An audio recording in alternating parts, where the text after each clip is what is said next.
Timor es un podcast de última hora en el que buscamos explicar un tema, profundizar sobre un hecho o una historia que nos permita entender el Paraguay que vivimos hoy. Soy Lida Duarte. En este episodio abordamos el impacto de la victoria de Donald Trump en la política internacional, su postura frente a las guerras y la disputa comercial con China, mientras que a nivel nacional hablamos sobre las posibilidades de Horacio Cartes de revertir su estatus de significativamente corrupto. Al respecto conversamos con el analista de política internacional, el doctor Jorge Daniel Codas Thompson. Hoy es miércoles 13 de noviembre de 2024. Buenas, señor Jorge Daniel Codas Thompson, muchas gracias por participar en este podcast. Buen día, Lida, muchas gracias por la invitación. Bueno, para arrancar con su análisis sobre el impacto de las elecciones de Estados Unidos, ¿podría explicarnos primeramente cuáles son las diferencias ideológicas entre el Partido Demócrata, al cual representó Kamala Harris, y el republicano, que finalmente ganó las elecciones a través de Donald Trump? ¿Cómo no? En el caso del Partido Demócrata, tenemos ahí una situación, digamos, semántica que quiero aclarar.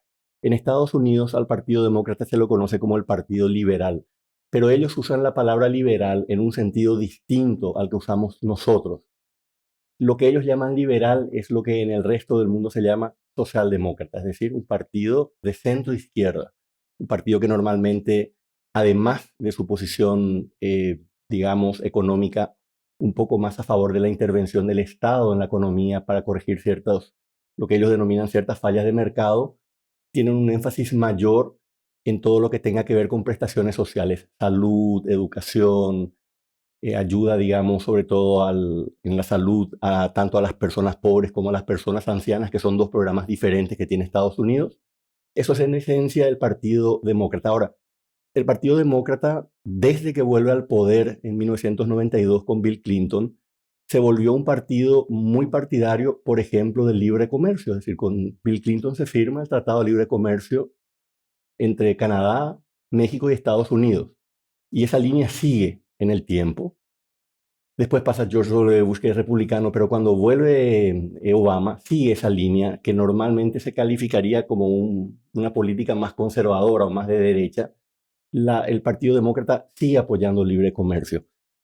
En el caso del Partido Republicano, voy a hacer una distinción. El Partido Republicano tiene una línea tradicional que viene sobre todo de los gobiernos de Ronald Reagan, que hacían justamente achicar el gobierno. Él decía que el gobierno era el problema, no la solución.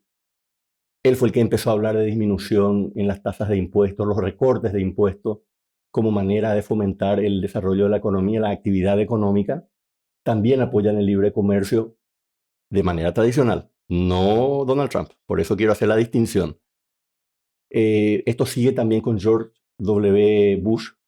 Digamos, el George W. Bush es el hijo, no el primer presidente.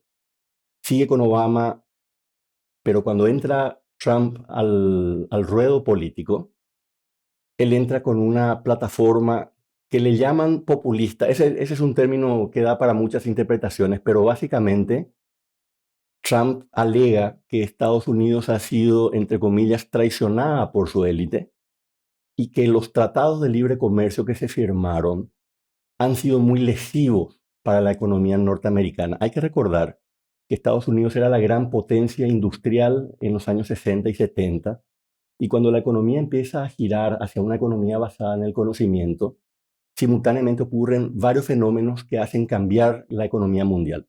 Primero, las reformas económicas en China. China se empieza a constituir en un rival cada vez más temible, sobre todo en comercio exterior.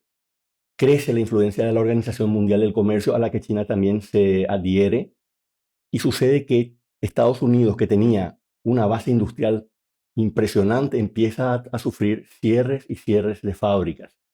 Esos cierres de fábricas se dan sobre todo en lo que se conoce como el Rust Belt, el cinturón del óxido porque se van, digamos, destruyendo las fábricas cerradas, en lugares como Pensilvania, como Ohio, que por cierto es el lugar donde nació el vicepresidente de Trump, J.D. Vance, que él muy inteligentemente lo elige por eso. Y Trump capta que esa gente sufre económica y socialmente mucho cuando se cierran esas fábricas. ¿Por qué? Porque los habitantes de esos estados estaban muy acostumbrados a nacer, crecer, desarrollarse y fallecer en ese lugar. La migración interna no era un punto para ellos. ¿Y qué sucedió? Como muchos realmente se negaron a migrar, se empobrecieron de una manera muy significativa dentro de esos estados. No se mudaron, pero sufrieron las consecuencias. Entonces ahí hay un cambio muy grande porque Trump dice, correcto, señores, las élites nos traicionaron, nosotros tenemos que apelar al proteccionismo para resucitar la industria norteamericana. De ahí viene en parte el Make America Great Again, ¿verdad? Hagamos de nuevo grande América, donde dice vamos a colocar aranceles aduaneros a los países que nos están inundando de productos, sobre todo con prácticas comerciales no legítimas. Voy a hablar brevemente del caso chino, y solamente vamos a aceptar comercio con ellos en esas condiciones. Ese es el primer punto de divorcio entre Trump y el Partido Republicano tradicional, pero Trump se adueña del partido, él domina hoy en día el partido, él no tiene rival, él tiene realmente una influencia incontestable. Lo que sucede es que en su primer gobierno él renegocia con China y con México los tratados de comercio. China no cumple los requisitos que Trump le había impuesto en términos de compra de productos norteamericanos, y él ya habló ahora de que el ataque en materia de aranceles aduaneros a China va a ser mucho mayor. En vez de ser 10%, ahora va a ser 60%.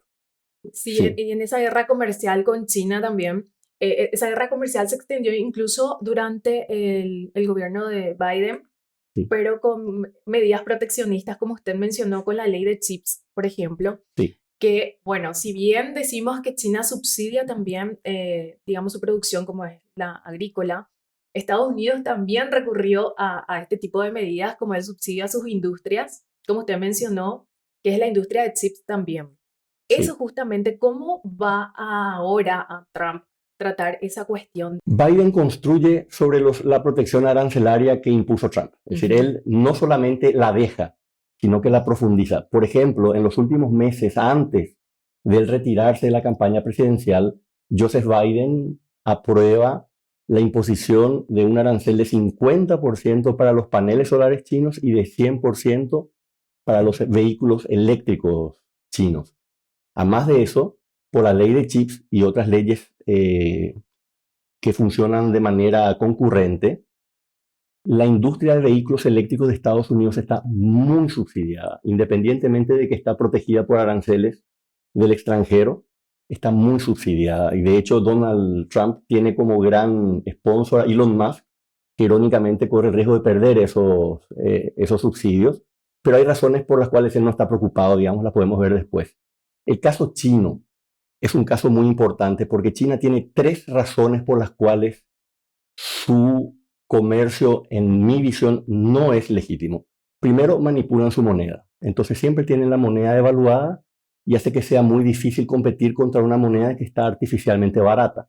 Los productos que llegan de China, a veces el precio de venta de los productos chinos en el mercado norteamericano es menor que el precio de costo de un producto dentro de Estados Unidos. Primero.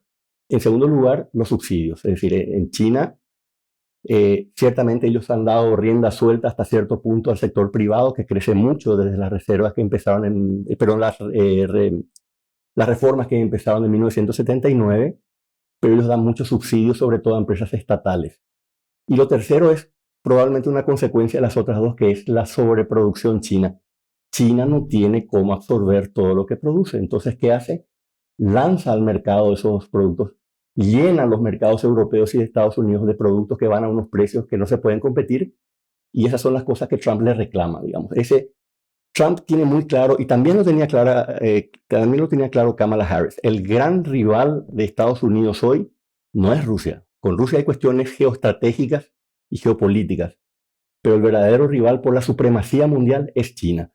Y por eso es muy importante entender que Kamala, si ella hubiera sido la nueva presidenta, habría seguido las políticas de Biden, quizá con cierta moderación, pero eso no habría cambiado. Eso se convirtió por el momento en la política de Estado en Estados Unidos.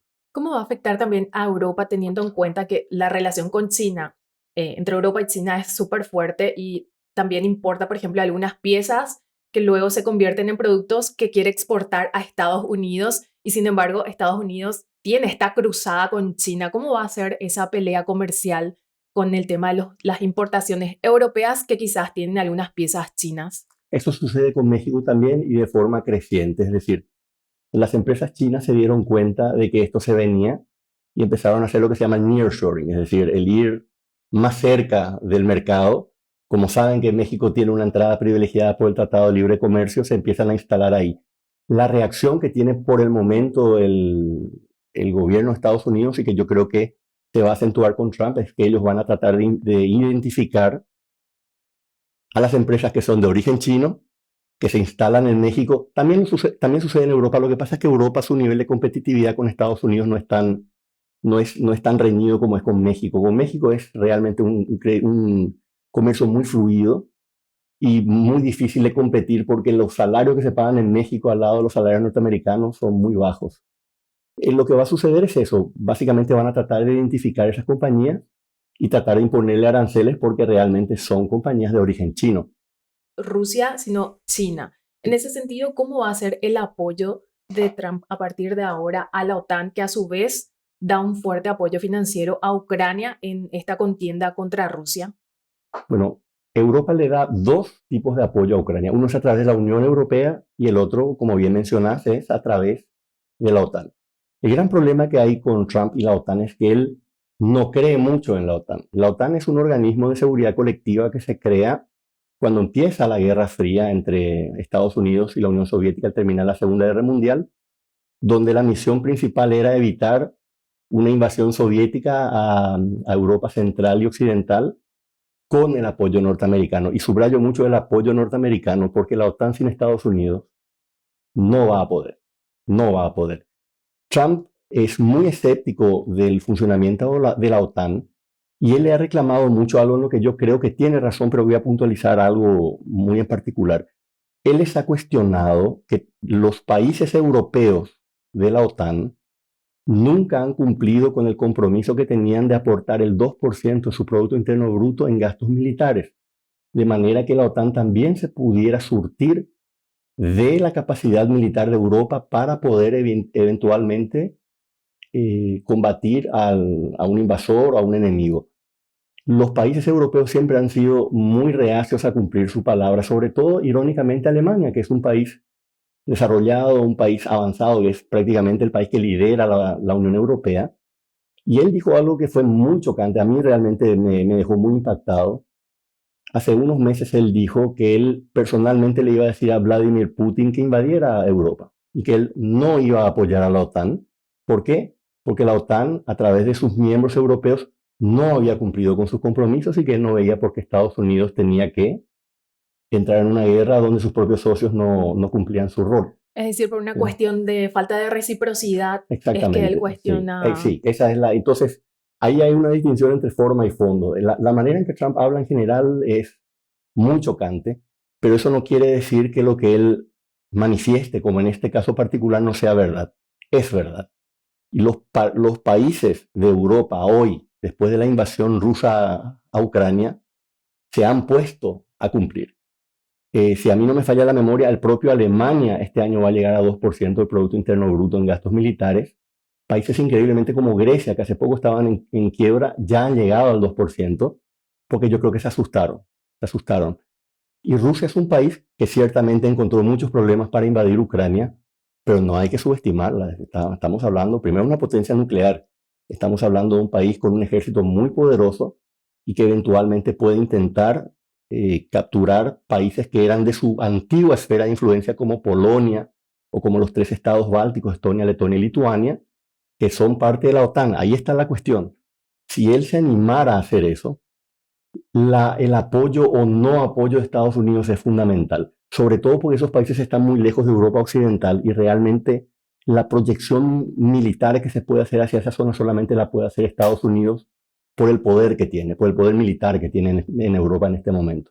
Por el momento no podemos avisorar entonces cuál va a ser la decisión final de Trump respecto a la OTAN. Yo creo que en este momento lo único que podemos hacer con Trump es seguir muy de cerca sus nombramientos. Porque aparentemente él, además de haber ganado de manera muy clara, y por muy clara me refiero a que no solamente gana el voto en el colegio electoral y popular, sino que ya capturó el Senado y va en camino de capturar la Cámara de Representantes. No terminó todavía el conteo de votos. Si tuviera la Cámara de Representantes, va a tener literalmente las dos ramas del gobierno bajo su control. Entonces, en este momento, él se encerró, él está encerrado en Palm Beach, no da conferencias, solamente hace algunos tweets de vez en cuando y empezó ya a nombrar a algunas personas para puestos clave. Por ejemplo, ya se sabe quién va a ser lo que él llama el zar de la frontera, la persona que va a estar en la capacidad de tomar las decisiones para parar la inmigración ilegal y eventualmente también para dirigir las deportaciones, que él habla de deportaciones masivas. Habrá que ver si eso se materializa o no. También ya nombró a una miembro de la Cámara de Representantes, Elise Stefanik, como embajadora ante la ONU. Y lo que se está tratando de ver si se cumple lo que muchos analistas plantean, de que Trump va a elegir para este gobierno, a diferencia del primero, solamente gente que le sea absolutamente fiel. Porque en el primer gobierno él eligió mucha gente muy experimentada que le pararon muchos proyectos porque veían que él se quería salir, digamos, de la matriz tradicional de Estados Unidos y veían cosas que no, digamos, podía traer ciertos riesgos para Estados Unidos y le pararon. Y eso él nunca perdonó. Por eso tuvo muchos cambios en puestos clave y nunca les perdonó que no le hubieran seguido al pie de la letra lo que él instruía. Recordemos, él es un empresario sumamente exitoso. Él no está acostumbrado a debatir, él no toma decisiones por consenso, él decide y él va a gobernar así, para bien o para mal, esa es la manera en que él va a gobernar y lo que tenemos que hacer es ver ahora los puestos clave que son secretario de Estado, secretario del Tesoro, secretario de Defensa y secretario de Justicia. Esos son los cuatro, perdón, que hay que mirar y nos van a empezar a indicar, en el caso sobre todo del Departamento de Estado y del Departamento de Defensa, hacia dónde van temas como la OTAN. Creo que es un poquito temprano todavía, Lidia, y recordad, él no sube hasta el 20 de enero. Tendremos que ver si realmente le confirman las nominaciones, porque ahora se da una situación un poco peculiar. El Congreso va a receso, pero todos los presidentes quieren que le aprueben las nominaciones, porque en Estados Unidos lo que se hace es, yo voy a tener, digamos, un ministro nuevo. Ellos le llaman secretario, nosotros le llamamos ministro. Se nomina y el Senado aprueba, pero el Senado se va a receso. Entonces él ya le está hablando a los líderes del Partido Republicano en el Senado que él quiere que se haga lo que se llama in-rest appointments, es decir, que citen al Senado dentro del receso y le aprueben Como los una sesión nombramientos. extraordinaria para que no se Sí, enfríe, digamos, exactamente. su propuesta. Claro, porque si no va a tener que gobernar, que es lo que él no quiere, él no va a querer gobernar con los burócratas, él quiere poner la gente que va a decidir en esos departamentos. Eso, Lida, es lo que nos va a dar a nosotros una idea, por ejemplo, si efectivamente él va a forzar una paz entre Ucrania y Rusia en términos que le convengan mucho más a Rusia o no, qué se va a hacer con la OTAN, qué va a suceder con Taiwán. Es decir, entre otras cosas, se le ha dicho a Taiwán, ustedes tienen que pagar por la protección que le damos. Eso es un poquito debatible, pues están hablando de cuestiones geopolíticas, pero esa es la posición que él tiene, que tiene mucho que ver con lo que efectivamente pueda o no terminar haciendo la República Popular China en términos de querer anexionar la isla y reunificarla, digamos. Eso es lo que vamos a ver. Yo creo que las nominaciones nos van a empezar a dar el camino que va a seguir la administración de Trump. Él mencionó también, además de Taiwán, está también la cuestión de Israel. ¿Cómo va a ser la posición de Estados Unidos respecto al apoyo que le está dando a Israel? ¿Va a haber algún cambio o algún refuerzo de parte de Trump? Trump va a seguir una línea de apoyo a Israel que la siguió Biden también. Lo que pasa es que Trump en las últimas semanas, entre otras cosas, le ha mostrado imágenes de lo que ha sucedido en Gaza. Gaza es hoy territorio arrasado. Sin entrar a juzgar, digamos, qué pasó, pero solamente el hecho de cómo está. Y él le planteó a los periodistas que le trajeron periodistas israelitas, y les dijo, ustedes están perdiendo apoyo por día en el mundo, ustedes tienen que resolver esto. Esto no puede ser algo que siga en el tiempo, y él creo que está consciente de que un apoyo irrestricto es problemático, sobre todo cuando se habla de Gaza, cuando se habla de la guerra con Hamas, porque después está la guerra con Hezbollah, que es dentro del territorio libanés, en el norte de Israel. Hezbollah está descabezada. Es decir, Israel logró asesinar a todos sus líderes y está funcionando de una manera muy defectuosa, pero siempre con una gran influencia de Irán. Y el punto de Irán es el fundamental. Yo creo que si Irán cometiera algún tipo de ataque, como ya lo ha hecho con misiles balísticos a Israel, pero en una escala mucho mayor, el apoyo que Trump le daría en términos no solamente logísticos, digamos en municiones, en armas que ya se los está dando Biden, pero inclusive pudiera ser con los activos militares que tiene Estados Unidos en la región para contener a Israel. Yo creo que lo va a hacer. No creo que abandone a Israel en ningún caso. También mencionó que justamente ya está la persona encargada de la cuestión fronteriza. ¿Cómo ve usted que va a ser la política migratoria, teniendo en cuenta que en su periodo anterior ya fue bastante polémica sus decisiones respecto a la migración a Estados Unidos? Bueno, las decisiones fueron polémicas, pero los números concretos no. La cantidad de personas que fueron deportadas en el primer gobierno de Trump son similares a las que deportó las que está todavía deportando Biden, inclusive un poco inferiores a la que deportó Obama en cada uno de sus dos periodos de gobierno. Entonces, ¿por qué menciono esto? Porque no es solamente una cuestión de tener la voluntad, hay que tener la capacidad. Y la capacidad implica dos factores. La capacidad humana del Departamento de Fronteras de los Estados Unidos, que no es un departamento muy grande, de poder atrapar, digamos, a los inmigrantes ilegales, eh, agruparlos y enviarlos a sus países de origen, y la cuestión del dinero, de la capacidad. Estuve leyendo, no recuerdo la cifra exacta ahora, pero son muchos miles de dólares por cada deportado. Y cuando uno suma eso, y cuando multiplica por 10 millones, estamos hablando de cientos de miles de millones de dólares que de algún lado tienen que salir. Entonces, eh, creo yo que va a tratar de cumplir lo que prometió, sí. No creo que llegue a 10 millones. Es una cifra que nunca se ha materializado. Él habla de la madre de todas las deportaciones. Inclusive él ha dejado saber que no descarta utilizar a las Fuerzas Armadas de Estados Unidos para rodear a los inmigrantes y sacarlos del país. Hay mucha preocupación al respecto en Estados Unidos. En Estados Unidos el respeto de las Fuerzas Armadas a los civiles es muy marcado. Hay en este momento en el Departamento de Defensa reuniones donde están tratando de decidir qué hacen si Trump emite este tipo de órdenes donde le dicen ustedes tienen que salir a las calles y agrupar y atrapar a personas que tienen una situación migratoria irregular. Yo creo que eso habría que ver, Lida. Estados Unidos es un país muy institucional.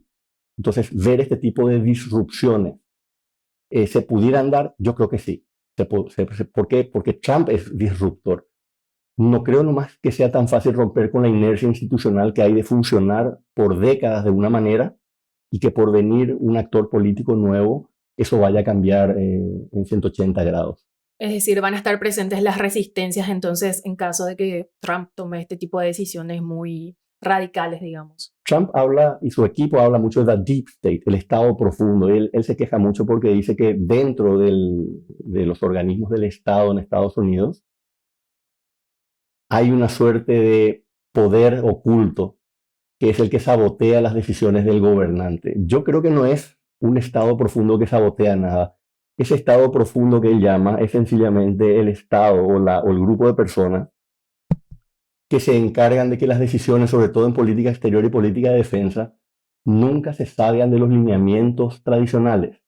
Porque si no se pueden hacer, digamos, se pueden tomar decisiones muy desafortunadas. Pensemos, por ejemplo, qué sucede si Trump anuncia que se va a retirar de la OTAN. Eso sería en Rusia estarían festejando. Obviamente les dejaría abierto todo el camino de, digamos, de invasión eventualmente a Europa. ¿Qué pasaría? Bueno, pasarían muchas cosas.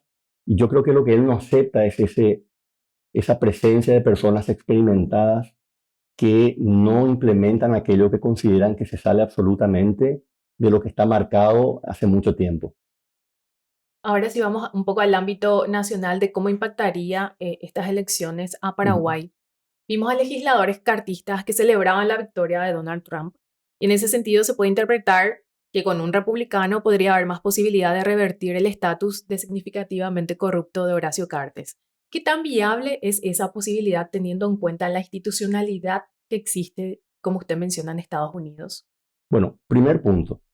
Como te había mencionado al inicio, Trump va a contratar personas que le sean absolutamente leales.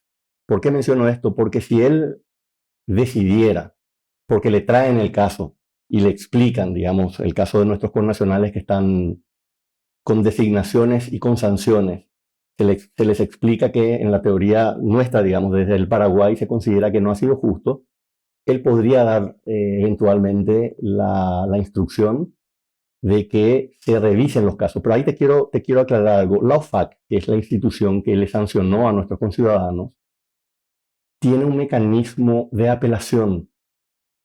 Dado que la OFAC invierte la carga de la prueba, es decir, sos culpable hasta que se demuestre lo contrario, porque uno recibe la sanción y recién ahí ellos mandan lo que se llama un memorándum de cortesía, donde le explican al sancionado cuáles son las razones en general por las cuales lo sancionaron.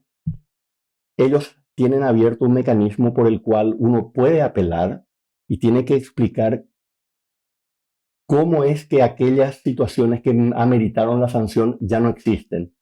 Si la OFAC considera que la evidencia que se provee es suficiente, las sanciones se levantan, es decir, existe el mecanismo. Y como te dije, ese memo de cortesía hace que los sancionados hayan recibido un, un detalle, no sé qué tan profundo, pero sí saben las razones por las cuales ellos fueron sancionados.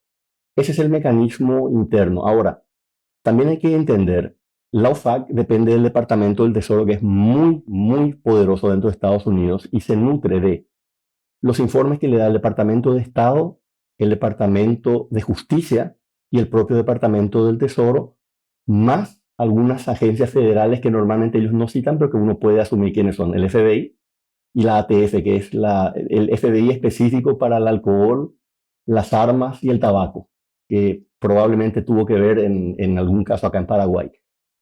Es institucional, es decir, no creo que haya en primer lugar una facilidad de decir mañana esto se levanta, y en segundo lugar hay que entender algo, el presidente tiene muchas prioridades en este momento.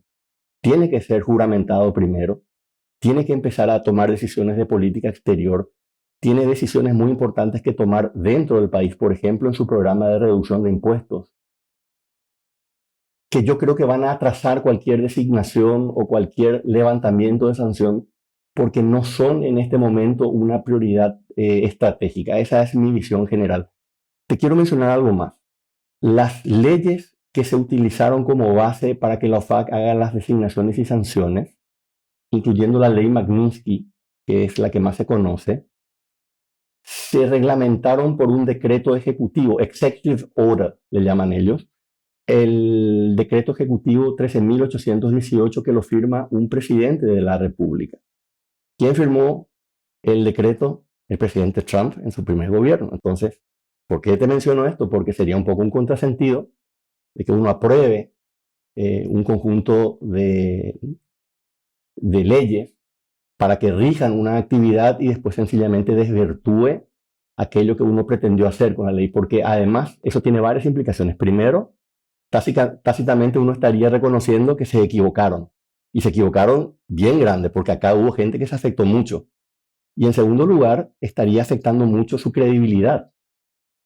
Si las sanciones se van a quitar y se van a poner de manera totalmente política y no de una manera jurídico-técnica, la impresión que deja es de un mecanismo absolutamente arbitrario, que yo le encuentro algunos problemas al sistema. Desde el momento que a uno le sancionan sin haber tenido derecho a la defensa, es problemático.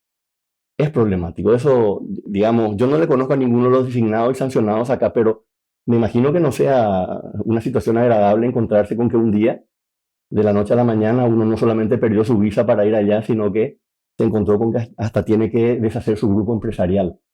Pero hay que tener estas consideraciones porque la impresión que da por la reacción al triunfo de Trump es que se cree que esto se puede levantar de una manera muy rápida, muy ágil, y yo no creo que sea así. Pero por lo menos seguramente lo van a intentar.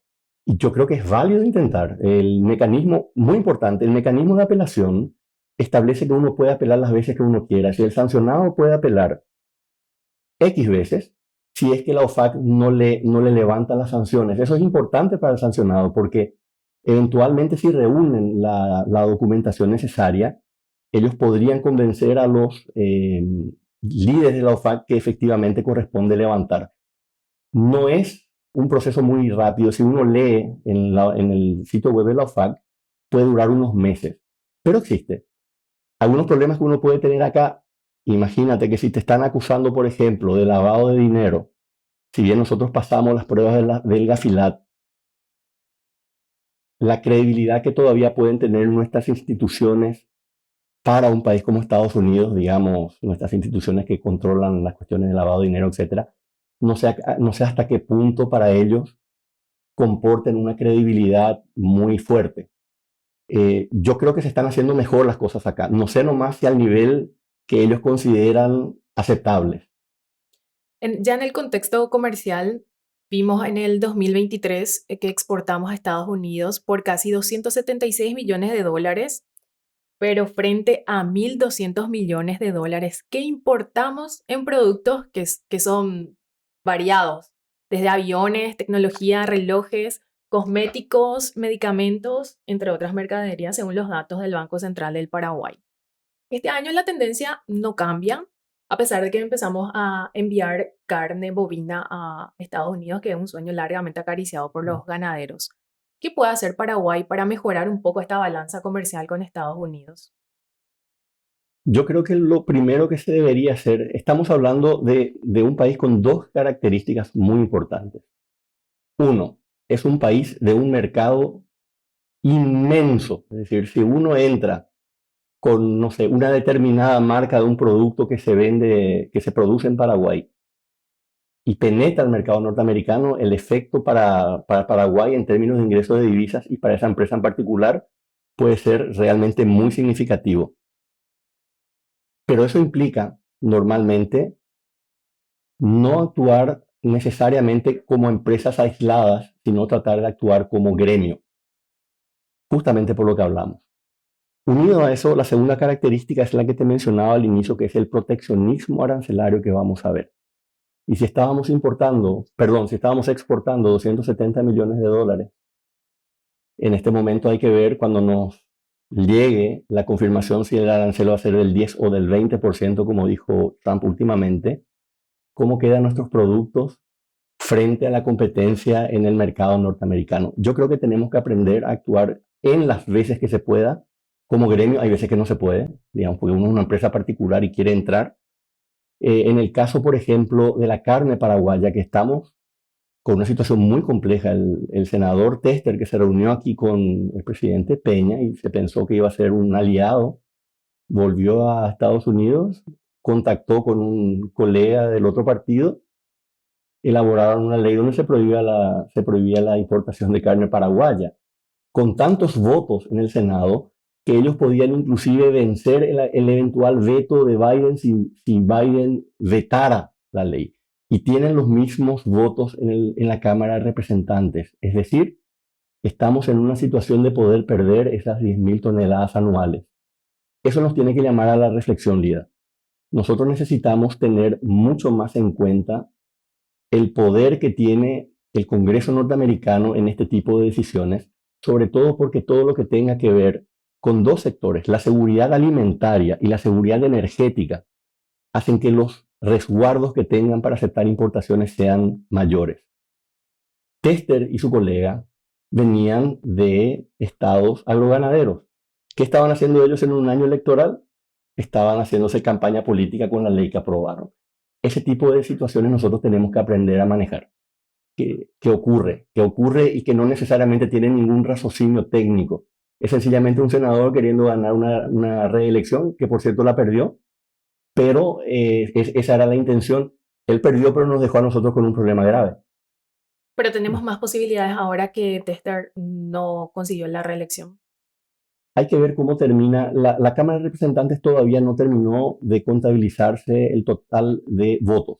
Quedan unos poquitos votos por contabilizarse, pero que son importantes porque todavía no se sabe si el Partido Republicano va a poder controlar la Cámara o no. Yo creo que lo mejor que podemos hacer es movernos. Es muy difícil responder que la nueva Cámara de Representantes o el nuevo Senado con los cambios que hubo sean más receptivos o no. Yo creo que lo que tenemos que hacer, tenemos, yo creo, un muy buen equipo en política exterior. Tenemos que movernos, tenemos que ser proactivos y lo que no tenemos que dejar es que esto llegue idealmente a la mesa del presidente de la República de Estados Unidos en una situación, en un ambiente donde él propugna el proteccionismo, porque sencillamente puede firmar la ley y bueno, se acabó la carne paraguaya. Y se acabó la carne paraguaya no implica solamente la pérdida de los ingresos que vamos a tener, es la pérdida de décadas de esfuerzo. Eso sería muy lamentable. Esto no fue un logro de un día para otro, esto llevó mucho tiempo, Lida. Entonces yo creo que tenemos que movernos, usar la Cancillería y la diplomacia para llegar, eventualmente contratar empresas de lobby que hagan. Allá eso es totalmente normal. Hay gente que dice, ¿y cómo ya hacen lobby? Sí, se registran como agentes extranjeros en una ley especial que hay y ellos actúan en nombre del gobierno y hablan con los congresistas que hagan falta para tratar de conseguir los votos. Entonces, va a salir mucho más barato contratar a los lobistas que te pueden cobrar $50,000 o más al mes. Por eso la importancia de trabajar como gremio y no como empresa. Y eventualmente se puede revertir esta decisión. Ojalá estemos a tiempo porque realmente el esfuerzo que ha hecho el sector ganadero es muy importante y no solamente es importante por el mercado ganadero, Lida. En tener el acceso a Estados Unidos es una carta de presentación para el resto del mundo. Si Estados Unidos estableció que uno tiene la calidad de la carne necesaria para comercializarla allí, todos los otros grandes mercados se van a muy posiblemente a abrir. Y esa es la clave. Por último, le quería consultar respecto a la cooperación de la Agencia de los Estados Unidos para el Desarrollo Internacional, que es USAID, con Paraguay. Esta agencia contempla en su programa el combate a la corrupción, fortalecimiento del Estado de Derecho, una economía más formal, mejorar la supervisión de la corrupción por parte de la sociedad civil, que fue un punto bastante abordado por la ley anti-ONG o que también se conoce como ley Garrote. ¿Cómo va a ser en la era Trump a partir de ahora esta cooperación con Paraguay? Yo creo que probablemente van a haber puntos de confluencia y continuidad. Mi primera duda es, dado que Trump tiene el lema de America First, digamos, primero América, ¿hasta qué punto él va a decir, bueno, la agencia de ayuda de Estados Unidos al resto del mundo, nosotros sí tenemos pobreza en Estados Unidos, tenemos gente que no tiene acceso a la salud, por ejemplo, en Estados Unidos, ¿por qué nosotros tenemos que tener un presupuesto tan significativo para la USAID? La USAID vamos a cortar y vamos a acotar las funciones que va a tener. Eso puede pasar. Yo creo que de hecho ellos van a mirar con lupa los presupuestos. Pero al mismo tiempo cuestiones como la corrupción, transparencia, cuestiones que tienen que ver con nuestro sistema electoral, etcétera, ellos yo creo que van a seguir apoyando. Lo que sí quizá tengamos que adaptarnos a trabajar con una USAID mucho más, en una versión más pequeña, digamos. Con una cooperación un poco más o bastante más reducida, sería eso. Sí, una cooperación más reducida y quizás no tan proactiva en apoyar aquí al sector de las organizaciones sin fines de lucro. Muchas gracias, doctor, por su análisis. Un placer, Lida. Gracias. Este episodio fue producido y conducido por Lida Duarte. Estuvo como invitado el analista de política internacional, el doctor Jorge Daniel Codas Thompson. La edición de sonido corresponde a Renata Carballo. En la coordinación editorial estuvieron Hilda Rodríguez y Fernando Boxia. Nos pueden encontrar en todas las redes sociales de Última Hora, en nuestro sitio web www.ultimahora.com, así como en Spotify o en su plataforma de podcast de preferencia. Muchas gracias por escucharnos. Hasta el próximo episodio.